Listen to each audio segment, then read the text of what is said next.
In this module, we'll be considering what the biggest tokens by market capitalization have in common. Let's get into it. All right, so before me is a screenshot, right? So you see image from coinmarketcap.com. It's a screenshot of the top 10 cryptocurrencies by market cap. So this is number 1 through 10, right? And we're just going to take a look at, you know, each one of them and kind of see what they all have in common, right? So based on this screenshot, right, we can see that this says market cap, right? So we can see that it's descending as you go lower. So this says 1 trillion 213 billion 852 million 240,000 and 44. Hope I got that right. So the next one, right, 249 billion plus 119 billion plus 79 billion plus. So it descends, right, as we go down. It gets smaller. Then this is the 24-hour volume. So how much of it is traded in dollars, right? And then we have circulating supply. We have the 7-day price change, 24 hours price change, 1 hour price change, right? So it's obvious, right, from the okay, so this is price, right? So all of them have different prices, right? So let's start from here, right? We can see that on in this 1 hour change, right, because Bitcoin was positive, most of the rest, or all of the rest actually, based on this screenshot, were also positive. So their prices increased.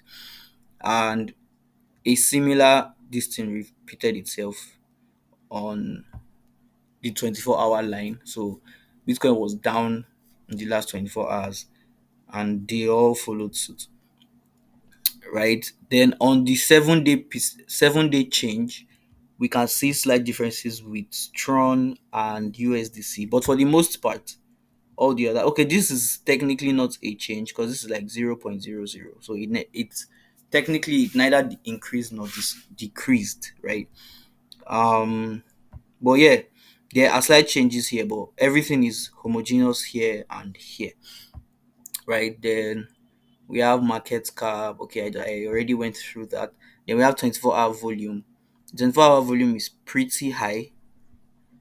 This is over $50 billion, $25 billion plus, $88 billion plus, right? This is Tether. This is the most popular and the most utilized stable coin. Okay, I have talked about what stable coins are, so I'm not going to repeat myself so I don't sound like a broken record, right? USDC is also a stable coin, but it's not as popular as USDT, and so the 24-hour volume is $10 billion plus. This is $88 billion plus, so over 8 times or around 8 times the volume, right? Then this is the circulating supply. So this is over 19 million bitcoins. Over 19 million because there is circulation. Over 120 million ETH are in circulation. Over 119 billion USDT are in circulation. Uh, and so on. Right. Now, I want us to take a look at each of them, right? Just briefly. So Bitcoin is the first blockchain, right? It's also the first cryptocurrency, as far as we know, right? But its main utility is that at least right now, is that it's a store of value, right? Most people buy Bitcoin because they want to use it to uh store. They want to use it as an investment, right? Same way one would invest in gold, so their money doesn't lose value. I think that's what it is right now. But in its initial, utility was that it could be used as an alternative payment system, right? So people could pay, people around the world with using Bitcoin. So Ethereum Ethereum is another very big cryptocurrency, and Ethereum's main utility is that it's a blockchain that you can build other applications on top, right? So Ethereum is also a blockchain. Tether is not a blockchain; it's just a payment method, right? And then it's a store of value. The main utility is that you can use it to store, to store your the value of your digital assets, in a way that it will be equated to the dollar, right? And then another thing you need to also consider is that the USDT price doesn't necessarily change, right? Because it is always pegged to the dollar.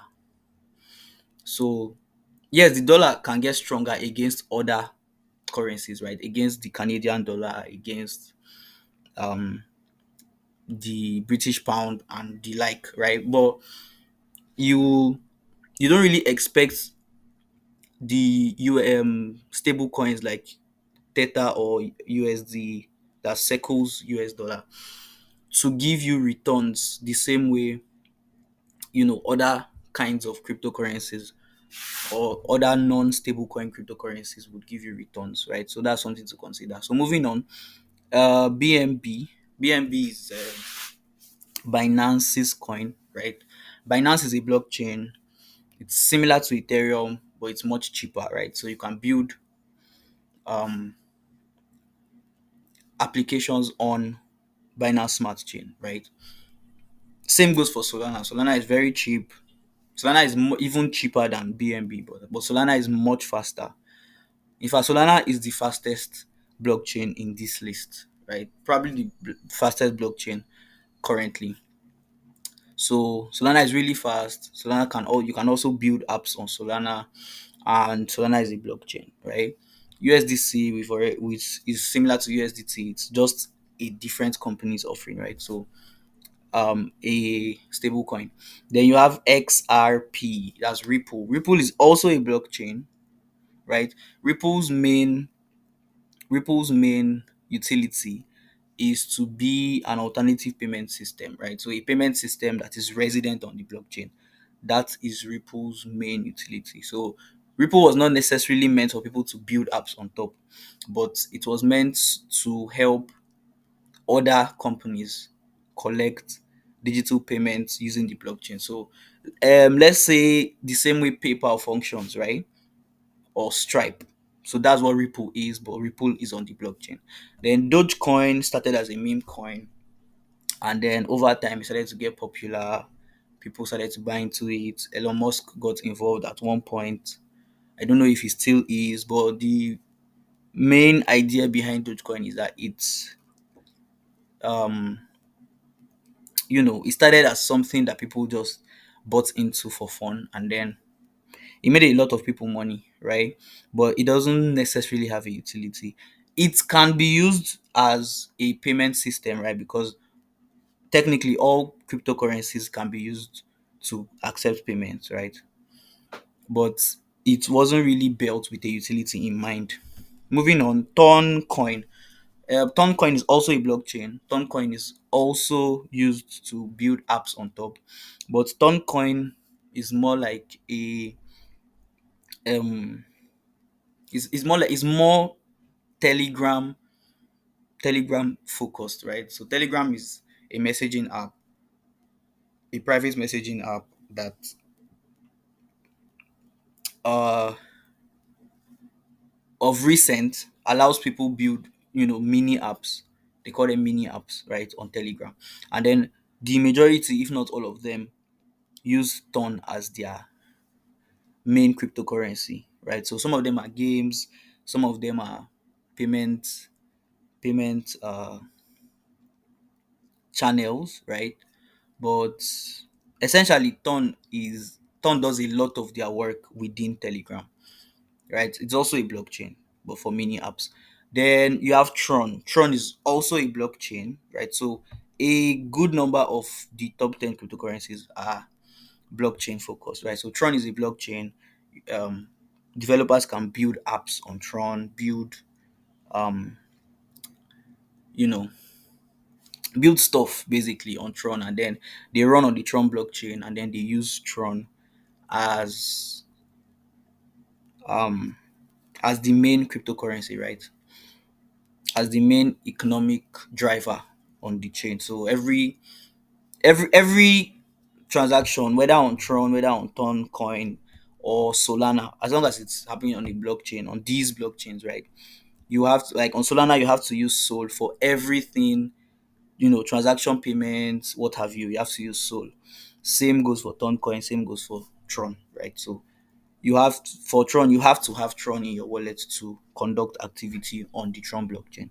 So that's a basic overview of the top 10 and sort of the way they behave, right?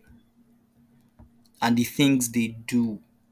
The way they behave with respect to Bitcoin, I thought that then the things they do in terms of their project offerings and their utility. Key takeaways. Most of the top 10 cryptocurrencies have solid utilities. Only one among them is a meme coin. All have been around for at least 5 years. All except two are blockchain projects. Then all the blockchain projects except Bitcoin utilize proof of stake for consensus. Bitcoin utilizes proof of work. And the difference between proof of stake and proof of work is just that proof of stake requires you to um, have a stake, a literal stake in the network, right? So you have to put up um, a minimum amount of token, and the minimum will be agreed on, right?